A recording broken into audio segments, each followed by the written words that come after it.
आइए दोस्तों, स्वागत है आप सभी का इस यूट्यूब चैनल पे। मैट्रिक फाइनल परीक्षा देने वाले विद्यार्थी जो 14 एग्जाम के गणित का परीक्षा दे रहे हैं, उसके लिए वायरल पेपर यह आ गया है। बिल्कुल आपके बोर्ड परीक्षा में यही पेपर से प्रश्न पूछा जाएगा। निश्चित रूप से हम लोग मिलाकर वीडियो बना रहे हैं। बिल्कुल आप इसे एक से जो जितना प्रश्न बताया जा रहा है, 1 से 50-60 जो भी प्रश्न बताया जा रहा है, निश्चित रूप से आप देख लीजिए। ऑब्जेक्टिव टाइप प्रश्न 100% यही पूछे हैं, क्योंकि बिल्कुल हम लोग देखने के बाद वीडियो बनाए हैं। क्योंकि इस जो गेस पेपर है ना, इससे निश्चित रूप से 100% लड़ा है प्रश्न। ठीक है, तो आप बिल्कुल इसे देख कर जाइए और आप कमेंट करके जरूर बताइएगा कि क्वेश्चन आया था कि नहीं आया था। देखिए, सबसे पहले क्वेश्चन दिया गया है, उससे पहले निर्देश से बता देते हैं कि 1 से 100 प्रश्नों में 50 प्रश्न का उत्तर OMR शीट में देना है। बिल्कुल दोस्तों, याद करके समय आपके लिए निर्धारित दिया जाता है, इसलिए बिल्कुल आप लोग समय को देखते हुए ऑब्जेक्टिव को कवर कीजिएगा। ठीक है, तो सबसे पहले 1 नंबर में प्रश्न दिया हुआ है कि 7, 3, 5, 8, 6, 10, 9, 12 का माध्यिका क्या होगा। तो माध्यिका निकालने का एक ट्रिक होता है और एक तरीका होता है। कैसे? तो सबसे पहले माध्यिका निकालते समय क्या करना है, इसको बढ़ते क्रम में सजा देना है। जैसे मान लीजिए कि 3 को पहले लिख देना है, उसके बाद में लिखना है 5 को, उसके बाद में लिखना है 7 को, उसके बाद में लिखना है 8 को। ठीक है, 5 से पहले 6 आया है। ठीक है, उसके बाद में 7 है, तब 8 है, तब क्या है 9 है, तब है 10 है, तब कितना है 12। अब गिन लीजिए टोटल संख्या कितना है। तो यहाँ 1 2 3 4 5 6 7 8 9 संख्या है। ठीक है, गिन लीजिए कितने संख्या है। तो 3 और 3 6 2 8 संख्या। ठीक है, 8 संख्या में क्या करना है कि आपको 3 संख्या बाएं से और 3 संख्या दाएं से क्या करना है, हटा देना है, और बीच में बचा 7 और 8 ये जोड़ देना है, तो 15 हो जाएगा। अब इस 15 में आपको भागा देना है 2 से। देखिए 7.5 यानी 7.5 बिल्कुल बी जो ऑप्शन है करेक्ट आंसर है। ठीक है, इसी तरह से माध्यिका बना के आइएगा। बहुलक देखिए, बहुलक अगर पूछा जाए तो देखिए ध्यान दीजिएगा कि बहुलक में जो संख्या अधिकतम बार रिपीट होता है ना, वही आपका बहुलक होता है। जैसे देखिए 9 जो है 1 बार 2 बार और यहाँ 3 बार 4 बार, तो 9 कितने बार आया है, 4 बार आया है। अधिकतम संख्या कितना है 9 का, तो 4 है, इसलिए 9 जो है आपका बहुलक हो जाएगा। जो संख्या बार बार रिपीट करेगा वही बहुलक होता है, याद करके रखिएगा। अगली प्रश्न देखिए, दिया हुआ है कि निम्नलिखित में कौन सी अभाज्य संख्या आती है। देखिए अभाज्य संख्या कौन होता है, जो अपने के अलावा दूसरे किसी से भाग नहीं लगता, वही अभाज्य संख्या होता है। तो यहाँ 13 जो है आपका अभाज्य संख्या है, क्योंकि 13 एक ऐसी इसमें संख्या है जो किसी से विभाजित होने वाला नहीं है। ठीक है, अगली प्रश्न देखिए, दिया हुआ है 4 नंबर में कि यदि किसी बराबरता सारणी का माध्य 8.9 दिया है और माध्यिका 9 हो तो बहुलक क्या होगा। बिल्कुल दोस्तों, इसके निकालने के लिए आसान फॉर्मूला है। बहुलक निकालने के लिए आप क्या कीजिएगा, सीधे समझ लीजिए कि यहाँ आपको क्या करना है, गुना करके, ठीक है, और मान को भाग देना है। 9 दशमलव क्या आ जाएगा, 2 आ जाएगा। याद करके रखिएगा दोस्तों, यह प्रश्न निश्चित रूप से पूछा जाएगा, यही सेट पूछा जाएगा। बिल्कुल आप लोग देख कर जाइए, 10 मिनट में वीडियो कंप्लीट कर लेंगे और आपका जो है 50 अंक कंप्लीट हो जाने वाला है। देखिए 5वां नंबर प्रश्न कि 19 और 25 का समांतर माध्य क्या होगा। तो 19 और 25 का समांतर माध्य होगा ना, याद करके रखिएगा, आपका 22 होगा। क्या होगा, 22 होगा। कैसे 22 होगा, तो देखिए आपको क्या करना है, 25 में 19 को जोड़ देना है। तो 25 में 19 को जोड़ते हैं तो कितना हो जाता है, 44 हो जाता है। बटा में कितना कर देंगे, 2 कर देंगे। ठीक है, तो 22 बार में करता है, ऑप्शन बी बिल्कुल सही है, याद करके रखिएगा। यहां दिया हुआ है अगली प्रश्न देखिए, दिया हुआ है 6 नंबर प्रश्न, किसी घटना ई के लिए पीई जोड़ पीई नहीं का परजिकता क्या होना चाहिए। तब पीई जोड़ पीई नहीं के परजिकता याद करके रख लीजिए कि आपका 1 होगा। क्या होगा, 1। निश्चित घटना का परजिकता 1 होता है। ठीक है, चलिए ध्यान दीजिए। अगला प्रश्न देखिए, 7 नंबर प्रश्न दिया हुआ है कि 2 सिक्कों को उछालने पर 2 शीर्ष आने की परजिकता क्या होगा। तो देखिए जब भी 2 सिक्के को उछाला जाता है ना, तो परिणाम क्या होता है, आप जान रहे हैं कि आपका जो होता है कुल आपका 4 परिणाम आता है। ठीक है, और 2 शीर्ष का मतलब है कि 2 बार हेड रहना चाहिए, तो वह अवस्था 1 बार आता है। कुल कितना होता है 4, इसलिए 1/4 बिल्कुल ऑप्शन डी करेक्ट आंसर है। दोस्तों याद करके जाइए, बिल्कुल एक एक प्रश्न आएगा आपके बोर्ड परीक्षा में। दिया हुआ है 8 नंबर प्रश्न कि यदि किसी ऊर्ध्वाधर स्तंभ की ऊंचाई जो है ना, जमीन स्तंभ की छाया की लंबाई √3 गुनी हो जाती है, तो सूर्य का उन्नयन कोण देखिए, बिल्कुल आसान प्रश्न है। tan थीटा, में देखिए √3 किसका मान होता है, याद करके रख लीजिएगा कि tan में जो है ना रूट मान होता है 60 डिग्री का। किसका मान होता है, 60 में। तो इसका जो है ऑप्शन बिल्कुल सी सही है। ठीक है, 60 डिग्री का मान क्या होता है, √3 होता है। चलिए 9वां नंबर प्रश्न देखिए, दिया हुआ है कि यदि ए और बी अभाज्य संख्या है तो लौसा ए और बी होगा। तो लौसा निकालने के लिए क्या होता है, पहली संख्या गुनी दूसरी संख्या। दोस्तों याद करके रख लीजिएगा, ये भी बिल्कुल करेक्ट आंसर है। हर साल पूछे जाता है, ठोक के देते हैं, गारंटी के साथ कहते हैं कि 2023 के लिए इंपोर्टेंट है। देखिए 10वां नंबर प्रश्न, निम्नलिखित में से कौन किसी घटना की परजिकता नहीं हो सकती है। कौन जो है किसी घटना की परजिकता नहीं हो सकती है, जल्दी से देख लीजिए कि यहां जो है आपका ऑप्शन जो है डी बिल्कुल सही उत्तर है। 7/6 जो है ना, किसी घटना की परजिकता नहीं हो सकता है, क्योंकि भाग देने पर यह पूर्ण विभाजित नहीं है। चलिए 11वां प्रश्न देखिए, दिया हुआ है कि संख्या क्या देख रहे हैं कि संख्या 2.डैश करके संख्या बार बार रिपीट हो रही है। तो इस तरह का जब भी प्रश्न पूछा जाए ना, याद रखिए कि यह का परिमेय संख्या के रूप में होता है, ठीक है। अब देखिए अगला प्रश्न देखिए, दिया हुआ है कि 100 अभाज्य संख्याओं का मसा कितना होता है। याद करके रख लीजिए कि 100 अभाज्य संख्या का मसा जो होता है ना 1 होता है दोस्तों, याद करके रखना है बिल्कुल मेरे प्यारे विद्यार्थियों, याद करके रख लीजिए। एक एक प्रश्न लड़ने वाला है इस गेस पेपर से, ठीक है। दिया हुआ है कि यदि a में एक धनात्मक पूर्णांक है तो धनात्मक विषम पूर्णांक का रूप क्या होना चाहिए। तो धनात्मक विषम पूर्णांक का रूप जो होता है ना, आपको याद करके रखना है कि विषम संख्या 1 3 क्या होता है, 1 3 5 7 9, ठीक है। तो याद कर लीजिए कि 1 जिसमें शामिल है वही आपका विषम धनात्मक पूर्णांक है। ऑप्शन सी बिल्कुल सही उत्तर है। चलिए देखिए अब 14 नंबर प्रश्न देखिए, दिया हुआ है कि रैखिक बहुपद के शून्य की संख्या होती है। रैखिक बहुपद की शून्य की संख्या कितना होता है, याद करके रखिए कि रैखिक बहुपद की शून्य की संख्या जो होता है ना 1 होता है, ठीक है। अगली प्रश्न देखिए, दिया हुआ है कि 2x² - 3x - 5 का एगो शून्य क्या होना चाहिए। एगो शून्य है ना, इसको बिल्कुल आप लोग एसी फैक्टर पर निकाल के शून्य निकाल लीजिएगा तो -1 आपका एगो शून्य हो जाएगा दोस्तों। याद करके रखिएगा, बिल्कुल इंपॉर्टेंट प्रश्न है आपके बोर्ड परीक्षा के लिए, ठीक है ना। इसलिए एक प्रश्न को देख कर जाइए। दिया हुआ है 16 नंबर में कि यदि px जो है ना qx गुने gx है और px का घात कितना है 6 है तो gx का घात कितना है 2 है, तो आपको px बटा gx का मान पूछा जा रहा है, ठीक है। px बटा gx का मान पूछा जा रहा है, बिल्कुल करेक्ट है, बिल्कुल करेक्ट सही उत्तर आपको तो करना है कि px का जो मान दिया हुआ है ना 6 है और gx का मान कितना है तो 2 है। तो देखिए 2 तिया कितना करता है 6 करता है, बिल्कुल आपका ऑप्शन सी जो है बिल्कुल सही उत्तर है, ठीक है।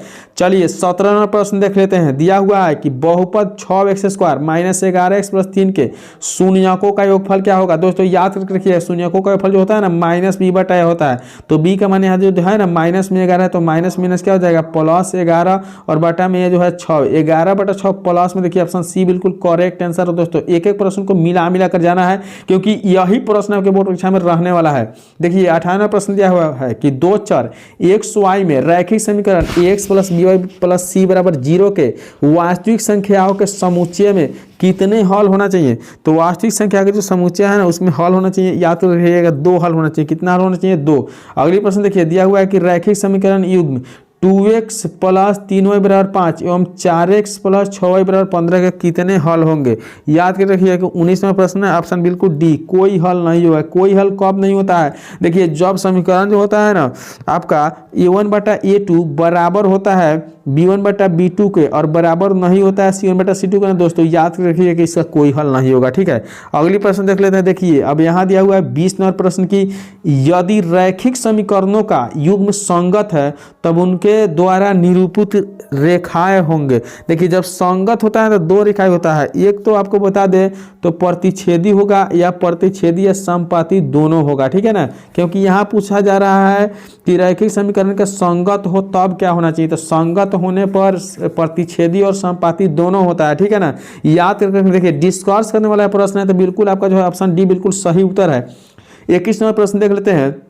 दिया हुआ है कि यदि वृत्त के व्यास के सिरों का नियामक दिया हुआ है और यहाँ भी दोनों दिया हुआ है तो उनके केंद्र का नियामक क्या होगा। देखिए बिल्कुल आसान प्रश्न है, 2 में 6 को जोड़ दीजिए -4 हो गया, ठीक है, और बटा में 2 कर दीजिए कॉमा, यहाँ देखिए 3 में 7 को जोड़ दीजिए 10 हो गया, बटा में 2। अब यहाँ देख लीजिए कि 2 दूनी 4 कटा और क्या हो गया 2 × 5 = 10, तो -2,5 देखिए किस में है, तो -2,5 जो है ना ऑप्शन ए में बिल्कुल दिया हुआ है, इसलिए ऑप्शन ए बिल्कुल करेक्ट आंसर है। -2,5 बिल्कुल जोड़कर बट्टा में 2 कर देना, ठीक है।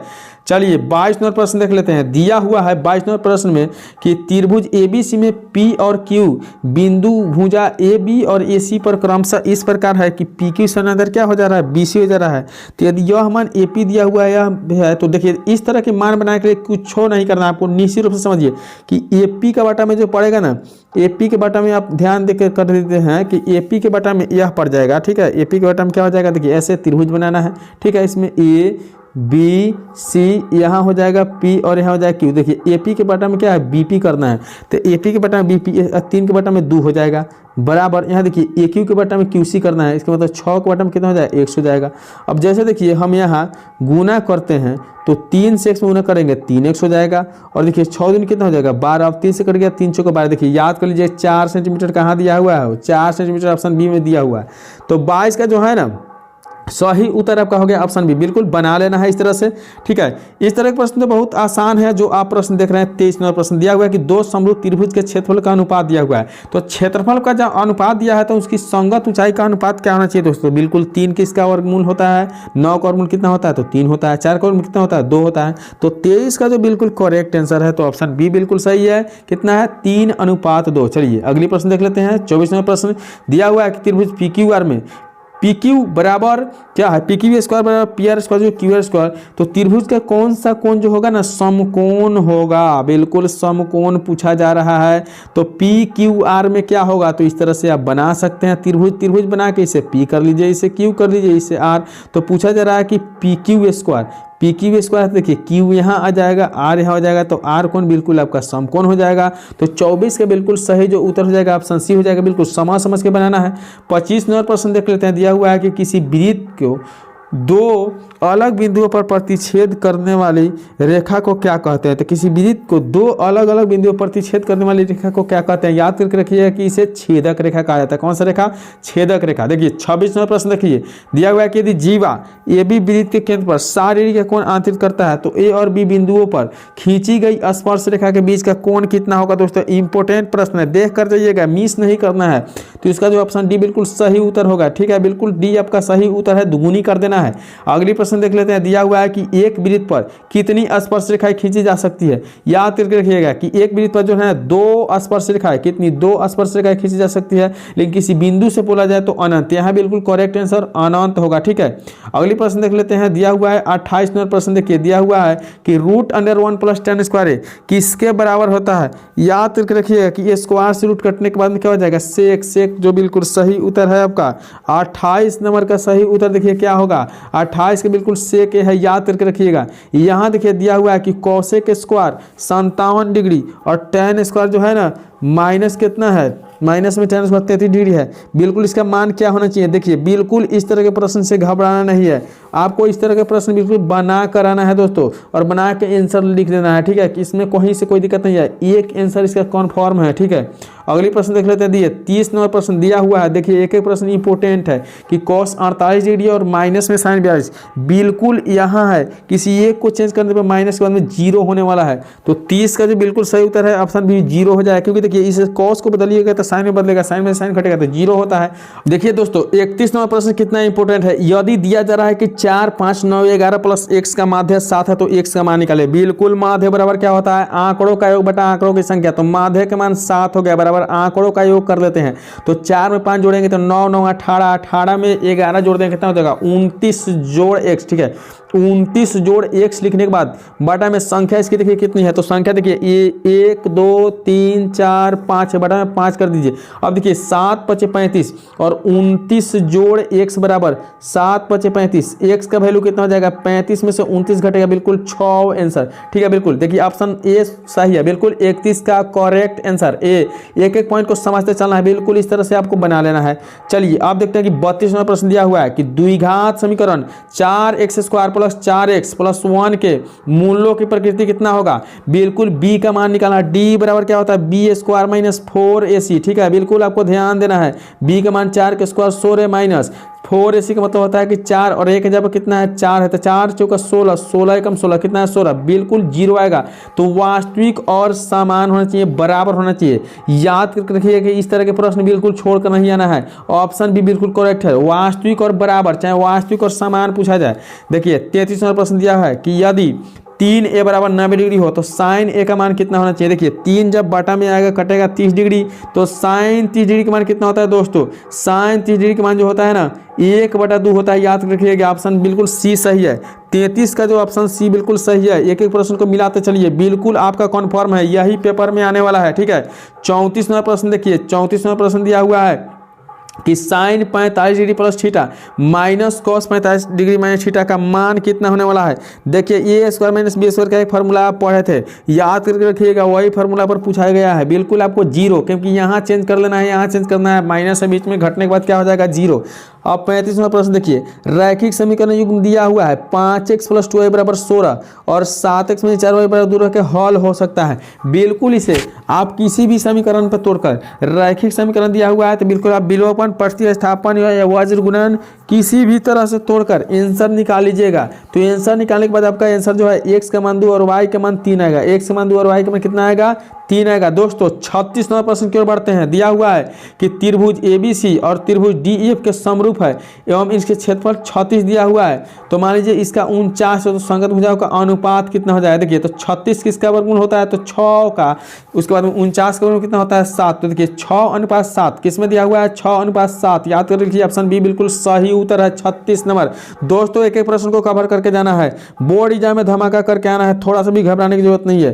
त्रिभुज ABC में DE समानांतर BC इस तरह है कि AD बटा DB 3/5 दिया है और AC के मान दिया है तो AE के मान। बिल्कुल आसान प्रश्न है, थोड़ा सा समय लगेगा, रफ करके आपको बनाना पड़ेगा। ऑप्शन जो है 37 का याद करके रखिए, ऑप्शन डी बिल्कुल 2.1 उत्तर आने वाला है। ठीक है, याद करके रख लीजिएगा।